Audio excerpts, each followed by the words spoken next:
সঁচাকে কোভিড কৰিছে নে আপোনালোকে বিজনেছ কৰিছে ৰাইজ আপোনালোকে শ্বেয়াৰ কৰক মোক পপুলাৰিটি নালাগে মোৰ মাতৃক ঘূৰাই লাগে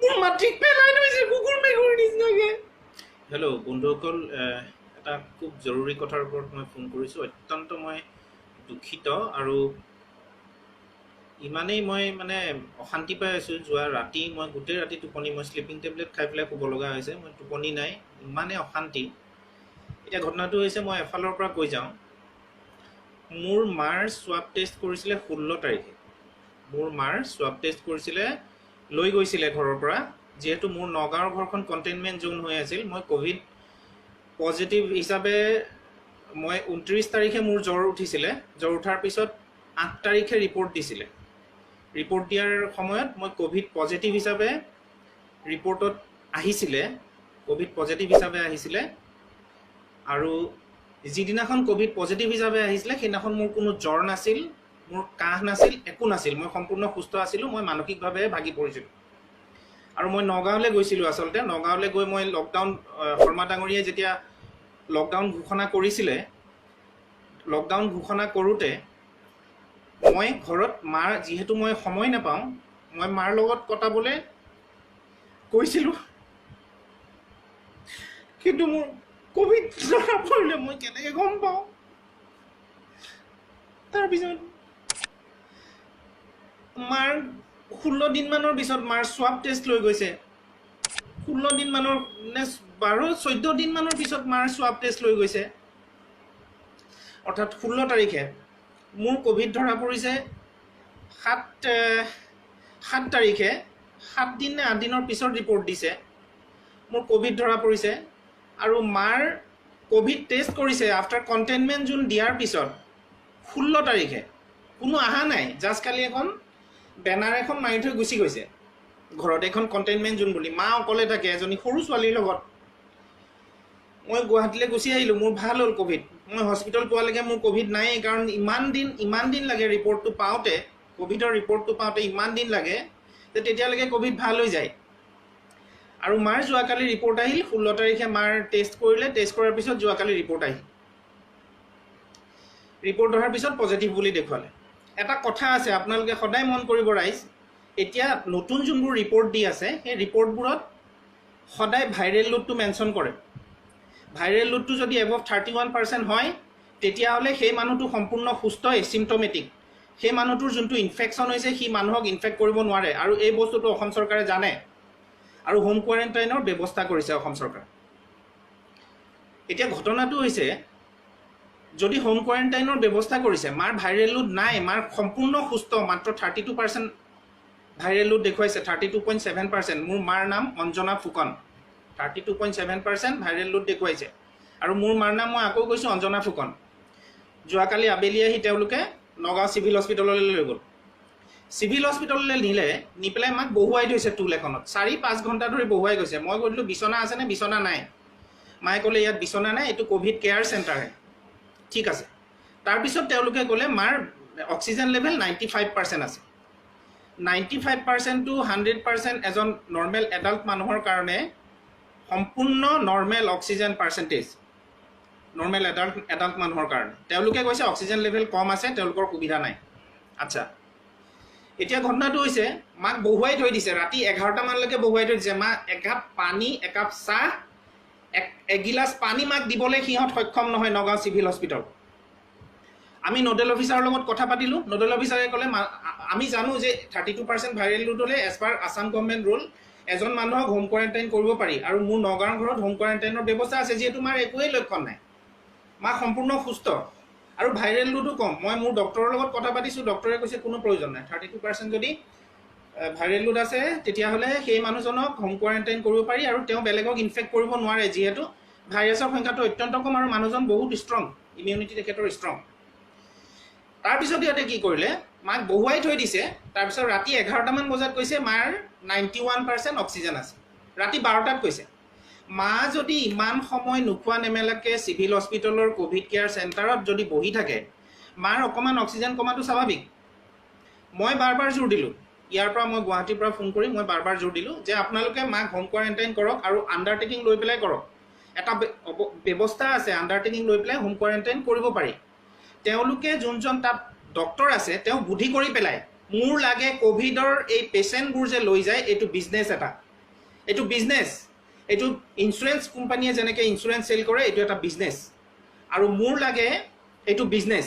ডক্টৰে মোৰ বাইদেউক হাতযোৰ কৰিছে, 91% অক্সিজেন আছে। বাইদেৱে কৈছে যে পেচেণ্টে খোৱা বোৱা কৰা নাই, ঘৰলৈ লৈ গ'লে মানসিকভাৱে পেচেণ্ট ঠিক হ'ব, আপোনালোকে পেচেণ্টৰ দিয়ক, আমি আণ্ডাৰটেকিং লৈছোঁ।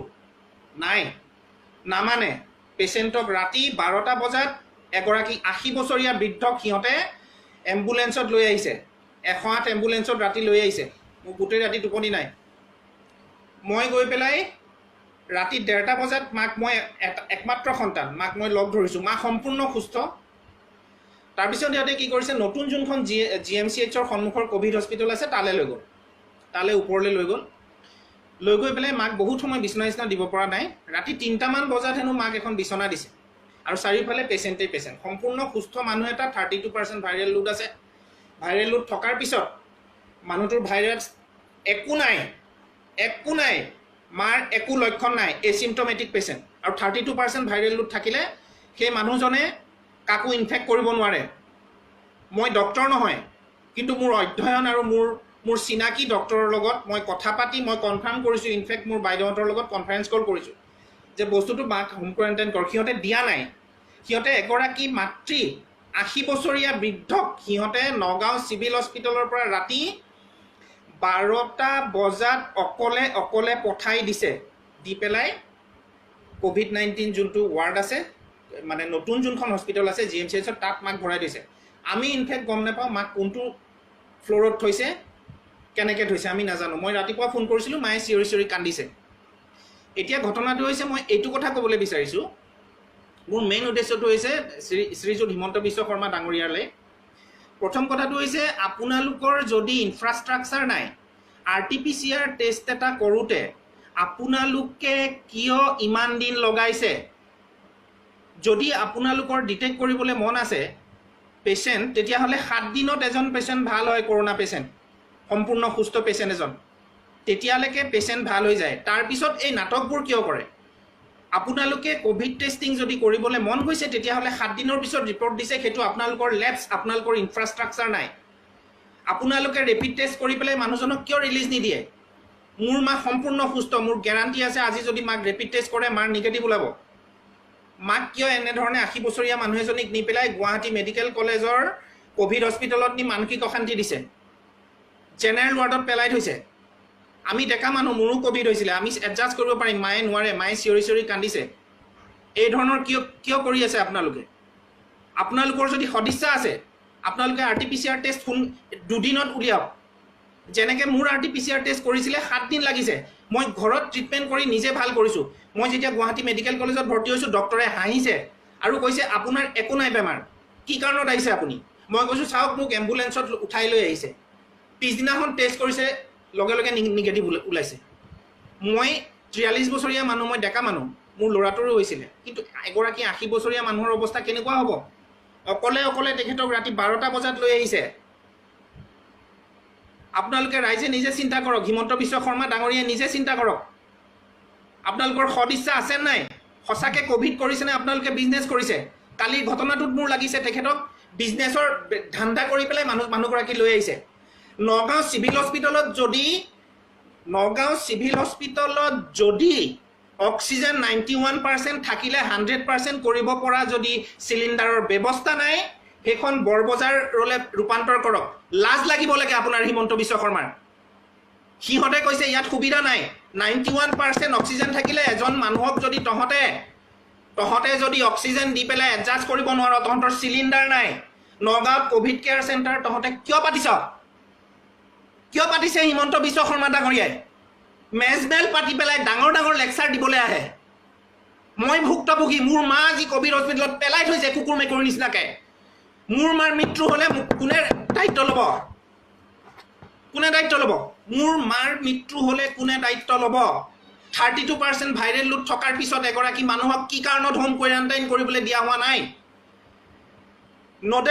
নগাঁৱৰ নডেল অফিচাৰে উস্তাদি মাৰি পেলাই কৈছে 95 আছিল প্ৰথমতে মাৰ অক্সিজেন, 95 to 100 এজন এডাল্টৰ আৰু মাৰ কোনো বেমাৰ নাই, কিডনিৰ কোনো প্ৰব্লেম নাই, মা সম্পূৰ্ণ সুস্থ, তেওঁ খাদ্য একদম নিয়মতে খায়, মাৰ অলমষ্ট 80 ইয়াৰ্ছ হৈছে, এগৰাকী সুস্থ মানুহ। ভাইৰাছটোৱে তেখেতক আক্ৰমণ কৰিব পৰা নাই, এচিমটমেটিক পেচেণ্টক ভাইৰাছে আক্ৰমণ কৰিব নোৱাৰে। আৰু 32% আপোনালোকেও ৰাইজে মনত ৰাখক, 32% যদি ভাইৰেল লোড আছে তেতিয়াহ'লে সেই মানুহগৰাকীয়ে বেলেগক ইনফেক্টটো কৰিব নোৱাৰে। এই কথাবোৰ ICMRে ভাইৰেল লোডৰ বিষয়ে সম্পূৰ্ণ আজিকালি মেনশ্যন কৰে এই বদমাচিবোৰৰ কাৰণে। মাক আনি পেলাই বিজনেছ কৰিছে, আৰু যদি মাক এগৰাকী 80 বছৰীয়া মানুহক তেনে কুকুৰ মেকুৰীৰ নিচিনাকৈ পেলাই থৈছে, মাৰ মৃত্যু হ'লে কোনে দায়িত্ব ল'ব? মা খুব মৰমত উঠা মোৰ মা, ঘৰৰ ডাঙৰ ছোৱালী আছিলে। মাক কালি যি ধৰণে সিহঁতে এম্বুলেঞ্চত লৈ আহিছে, 1:30 বজাত মই গৈ লগ পাইছোঁ। আচৰিত কথা, এগৰাকী 80 বছৰীয়া মানুহক এনেধৰণে ৰাতি 12টা বজাত হাৰাছমেণ্ট কৰি পেলাই সিহঁতে লৈ আহিব পাৰে। হিমন্ত বিশ্ব শৰ্মা ডাঙৰীয়াই ডাঙৰ ডাঙৰ লেকচাৰ দিলে নহয় মিটিং পাতি, ইনফ্ৰাষ্ট্ৰাকচাৰ ডেভেলপ কৰক। এটা ৰিপৰ্ট আহোঁতে কিয় 6-7 দিন লাগে? আপুনি নাজানে ক'ভিড পেচেণ্ট এজন 7 দিনত ভাল হয়, সুস্থ ক'ভিড পেচেণ্ট এজন। মই হাতযোৰ কৰি কৈছোঁ হিমন্ত বিশ্ব শৰ্মা ডাঙৰীয়াক, মোৰ মাৰ নাম অঞ্জনা ফুকন, আৰু মোৰ মা COVID-19 যোনখন GMCHৰ অপজিটৰ হস্পিটেল আছে তাতে আছে, লেলাই ধেন্দাই আছে, ডক্টৰে তেওঁক চোৱা নাই। নগাঁও হস্পিটেলৰ পৰা কৈ পঠাইছে 91% অক্সিজেন হ'লে মাক ICUত ভৰ্তি কৰাব লাগে। মা সম্পূৰ্ণ সুস্থ, মা সম্পূৰ্ণ সুস্থ। আৰু মায়ে মোৰ লগত কথা পাতিছে, ৰাতিপুৱা চিঞৰি চিঞৰি কান্দিছে। মই সন্তান হিচাপে একো কৰিব পৰা নাই, মই চাব নোৱাৰোঁ, একো কৰিব নোৱাৰোঁ, মোক একো ইনফৰমেশ্যনো নিদিয়ে। মই নাম্বাৰ বিচাৰিছোঁ, মই তাত থকা ডক্টৰৰ নাম্বাৰ বিচাৰিছোঁ, নাই, মোক নাম্বাৰ নিদিয়ে। এই ধৰণে স্বাস্থ্য বিভাগে COVID-19 হেৰি কৰাৰ নামত যোনবোৰ ভণ্ডামি কৰি আছে এইবোৰ বন্ধ কৰক। মোৰ মাৰ মৃত্যু হ'লে মই ছুইচাইড কৰিম, মই ছুইচাইড নোট দি যাম, মই গোটেই পৃথিৱীক মই ফাদিল কৰিম যে অত্যাচাৰ হৈ আছে পেচেণ্টৰ ওপৰত। 7 দিন লাগে এটা ৰিপৰ্ট আহোঁতে, RT-PCR। এটা মানুহ যদি চিৰিয়াছ হৈ থাকে সেই মানুহটো 7 দিনত মৰি যায়। আৰু RT-PCR ৰিপৰ্ট নাহাকে সিহঁতে এনেকুৱা নিয়ম কৰিছে, আপুনি হস্পিটেলত নিব নোৱাৰে পেচেণ্টটো, কোনেও হাতেৰে নুচুৱে, কুকুৰ মেকুৰীৰ নিচিনা ব্যৱহাৰ কৰে। মোৰ হিমন্ত বিশ্ব শৰ্মা ডাঙৰীয়ালে এটাই অনুৰোধ, অত্যন্ত নম্ৰতাৰে কৈছোঁ, আপোনালোকে ৰাইজ ভাইৰেল কৰক মোৰ ভিডিঅ'টো, শৰ্মা ডাঙৰীয়াই যাতে গম পায় এই কথাখিনি। মোৰ মাৰ নাম অঞ্জনা ফুকন, মাক কালি ৰাতি 12টা বজাত আনি কুকুৰ মেকুৰীৰ নিচিনাকৈ ক'ভিড হস্পিটেলৰ সন্মুখত মাক পেলাই, ভিতৰত ক'ত পেলাই থৈছে মই নাজানো। মায়ে ৰাতিপুৱা কান্দিছে চিঞৰি চিঞৰি, মাৰ একো লক্ষণ নাই। আৰু যদি কৰিব পাৰে মাক ৰেপিড টেষ্ট কৰক, কি টেষ্ট কৰি মাক সোনকালে আমাক হাতত গতাই দিয়ক। মায়ে এগৰাকী বহুত ভদ্ৰ মহিলা, মা ছ'চিয়েলি বহুত এক্টিভ, গোটেইকেইটা ল'ৰা ছোৱালীক মায়ে ডাঙৰ দীঘল কৰিছে, কোনেও আজি একো কৰিব পৰা নাই। চব চৰকাৰে এনেকুৱা এটা ব্যৱস্থা কৰিছে, অপিনিয়ন আপোনাৰ মোৰ অপিনিয়ন মানি নলয়, তেওঁলোকে নিজৰ মতে কৰি আছে। আজি ইমান ডাঙৰ বেমাৰ নেকি ক'ভিডটো? ক'ভিড কাৰ কাৰণে ডাঙৰ বেমাৰ? যাৰ কিডনিৰ বেমাৰ আছে, যাৰ হাৰ্টৰ বেমাৰ আছে, যি অত্যন্ত বয়সীয়াল মানুহ হ'লেও যোনবোৰ সুস্থ সেইবোৰে ক'ভিডক একো কৰিব নোৱাৰে। কি কাৰণত ক'ভিডক ইমান ডাঙৰ বেমাৰ বুলি জাহিৰ কৰিবলৈ বিচৰা হৈছে? কি কাৰণত? গোটেই ধ্বংস হৈ গৈছে, মোৰ বেপাৰ বাণিজ্য ধ্বংস, মোৰ 5 পইচা ইনকাম নাই।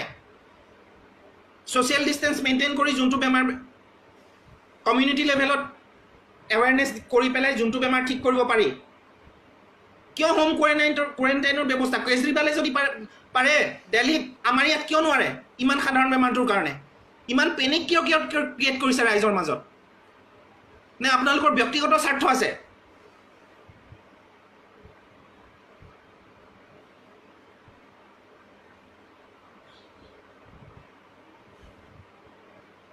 এগৰাকী 80 বছৰীয়া মাতৃ, মোৰ মা মৃত্যু হ'লে, মায়ে হাৰ্ট এটেক কৰিলে, মাৰ একো বেমাৰ নাই, মায়ে ভয় খাইছে, চাৰিওফালে এগালমান পেচেণ্ট কৈ দিছে, মা সম্পূৰ্ণ সুস্থ।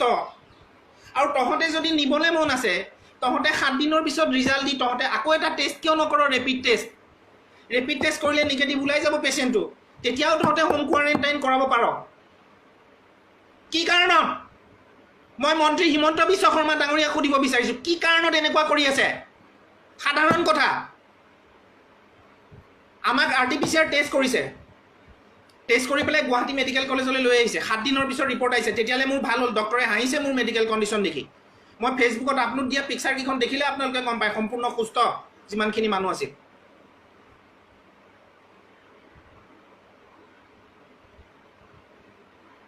মোৰ হিমন্ত বিশ্ব শৰ্মা ডাঙৰীয়ালে এটা বিনম্ৰ অনুৰোধ মই হাতজোৰ কৰি কৈছোঁ অকমানো যদি ইমেজ ভাল কৰিবলৈ আপোনাৰ চেষ্টা আছে ৰাইজ আপোনালোকে শ্বেয়াৰ কৰক মোক পপুলাৰিটি নালাগে মোৰ মাতৃক ঘূৰাই লাগে মোৰ মাতৃক পেলাই থৈছে কুকুৰ মেকুৰীৰ নিচিনাকে কুকুৰতে কৈছে বোলে আইজি উত্তম আইজি উত্তোৱা নাই ইয়াত কেৰি থৈ ভিতৰত কি হ'ব পাৰে